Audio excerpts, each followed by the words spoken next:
بسم اللہ الرحمن الرحیم نحمدہ و نصلی علی رسولہ الکریم اما بعد۔ عزیز طالبات، السلام علیکم ورحمۃ اللہ وبرکاتہ۔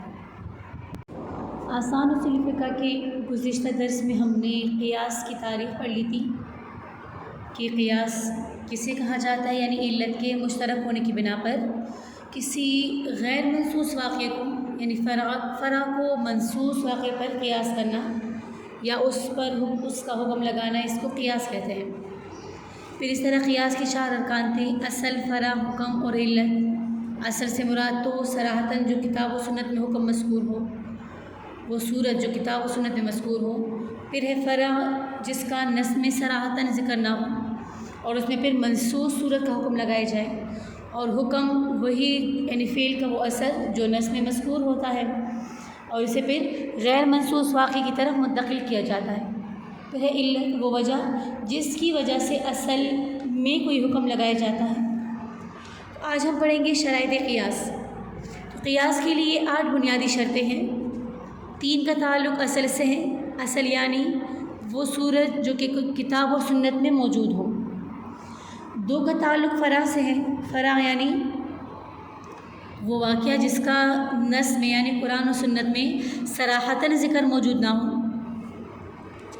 اور 3 کا تعلق علت سے ہے، علت یعنی وہ وجہ جس کی وجہ سے اصل میں کوئی خاص حکم لگایا جاتا ہے اور پھر اسی حکم کو جو فرع ہمارے پاس ہے یعنی غیر منصوص واقعہ، اس تک اس حکم کو کھینچا جاتا ہے، متعدی کیا جاتا ہے۔ تو پہلے نمبر پر ہے اصل سے متعلق شرطیں۔ اصل سے متعلق 3 شرطیں تھیں۔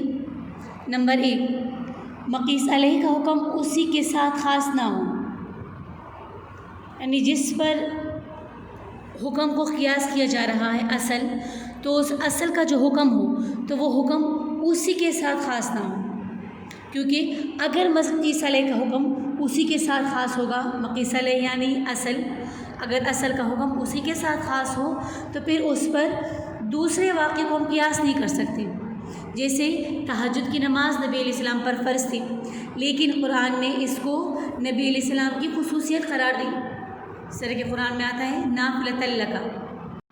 اب تہجد کی نماز نبی علیہ السلام کے لیے تو پڑھنا ضروری تھا، نبی علیہ السلام پر وہ فرض تھی، لیکن کسی دوسرے شخص پر نماز تہجد فرض نہیں قرار دی جا سکتی، کیونکہ مقیس علیہ کا حکم یہاں پر دیکھیں اسی کے ساتھ خاص ہے۔ یہاں پر جو تہجد ہے، تہجد کا حکم نبی علیہ السلام کے ساتھ ہی خاص ہے، باقی لوگوں کو نبی علیہ السلام پر قیاس نہیں کر سکتے۔ اسی طرح قرآن نے شہادت کا نصاب 2 مرد یا 1 مرد اور 2 عورتیں مقرر کیا ہے، یعنی گواہی دینے کے لیے جو نصاب ہے یا تو 2 مرد یا 1 مرد اور 2 عورتیں گواہی دے سکتے ہیں، لیکن نبی علیہ السلام نے حضرت خزیمہ رضی اللہ عنہ کی تنہا شہادت کو 2 کے قائم مقام قرار دیا ہے۔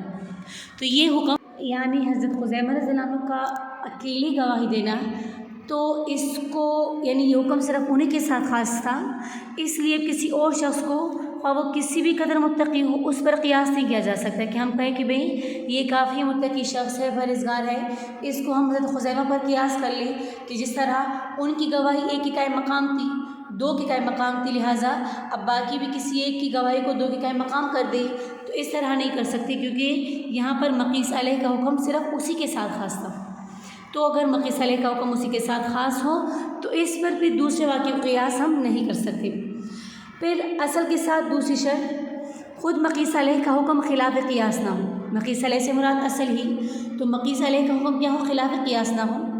اگر مقیس علیہ کا حکم خلاف قیاس ہو، یعنی اس کے حکم میں عقل اور رائے کا کوئی دخل نہ ہو، تو اس پر کسی اور صورت کو قیاس کرنا صحیح نہیں۔ جیسے نماز کی رکعات کی تعداد، اس طرح زکوٰۃ کے اموال اور مقادیر جو اندازہ لگایا جاتا ہے، اس طرح حدود، کفارات، تو یہ احکام تعبدی ہے، اس لیے ان پر کسی اور مسئلے کو قیاس نہیں کیا جا سکتا۔ اب نماز کی رکعات کی تعداد ہے کہ اس میں عقل اور رائے کا کوئی دخل نہیں، بلکہ اللہ تعالیٰ نے ہی نماز کی رکعات کی تعداد نازل فرمائی کہ 4 رکعت، 3 رکعت، 5 رکعت، تو اس میں کوئی عقل اور رائے کا دخل نہیں، لہٰذا اس پر ہم کسی اور چیز کو قیاس نہیں کر سکتے۔ اس طرح زکوٰۃ کے اموال مقادیر کہ زکوٰۃ کے لیے بھی نصاب مقرر ہے، کہ اتنے مال پر یعنی اگر 7.5 تولہ سونا ہو یا 52 تولہ چاندی یا اس طرح مال وغیرہ، تو ان پر زکوٰۃ فرض ہے زکوٰۃ دینا۔ اس طرح حدود کفارات وغیرہ، تو یہ احکام تعبدی ہے کہ جس طرح نازل ہوئے ہیں، جس طرح نبی اسلام نے فرمایا، نبی اسلام نے اللہ تعالیٰ نے، تو اس طرح یہ حکم رکعات کی تعداد ہو یا مقادیر وغیرہ جو بھی ہو تو اس طرح ادا کرنے ضروری۔ تو اس میں عقل و رائے کا کوئی دخل نہیں ہوتا۔ تو اسی طرح اس پر باقی احکامات کو ہم قیاس نہیں کر سکتے، کیونکہ خود مقیس علیہ کا حکم یہاں پر خلاف قیاس ہے۔ پھر ہے تیسری شرط، مقیس علیہ کا حکم زمانے کے اعتبار سے مقیس سے پہلے آیا۔ مقیس علیہ کا حکم، مقیس علیہ یعنی اصل کا حکم زمانے کے اعتبار سے مقیس یعنی جس کو ہم اس پر قیاس کریں اس سے پہلے آیا ہو۔ تو اگر کسی امر کا جو حکم شریعت نے پہلے دیا ہو اس کو بعد میں آنے والے حکم پر قیاس کرنا صحیح نہیں۔ اس کے لیے شرط کیا ہے کہ وہ زمانے کے اعتبار سے اس مقیس سے پہلے ہو۔ مثال کے طور پر وضو کا حکم پہلے کا ہے اور تیمم کا بعد میں۔ تیمم میں تو بالاتفاق نیت ضروری ہے، لیکن وضو میں نیت ضروری نہیں۔ اب دیکھیے، وضو کا حکم پہلے، تیمم کا بعد میں، تیمم میں نیت ضروری، وضو میں نیت ضروری نہیں۔ اب اگر وضو میں نیت کا وجوب تیمم پر قیاس کر کے ثابت کیا جائے کہ جس طرح تیمم میں نیت ضروری اس طرح وضو میں بھی نیت ضروری ہونی چاہیے، تو اس طرح نہیں کر سکتے، کیونکہ یہاں پر مقیس علیہ یعنی جو ہم وضو کو اگر تیمم پر قیاس کریں تو یہ درست نہیں، کیونکہ مقیس علیہ جس پر ہم قیاس کر رہے ہیں تیمم پر، تو تیمم کا حکم وضو کے بعد نازل ہوا، اور اس کے لیے تیسری شرط کیا تھی کہ مقیس علیہ کا حکم زمانے کے اعتبار سے مقیس سے پہلے آیا۔ تو اب اگر وضو میں نیت کا وجوب تیمم پر قیاس کر کے ثابت کیا جائے تو یہ صحیح نہیں ہوگا، کیونکہ جس کو مقیس علیہ بنایا جا رہا ہے یعنی جس پر ہم قیاس کر رہے ہیں وہ حکم نزول کے اعتبار سے مؤخر اور وضو کا حکم کیا ہے، مقدم ہے۔ تو یہ تھی ہمارے پاس اصل سے متعلق شرائط جو کہ 3 تھی۔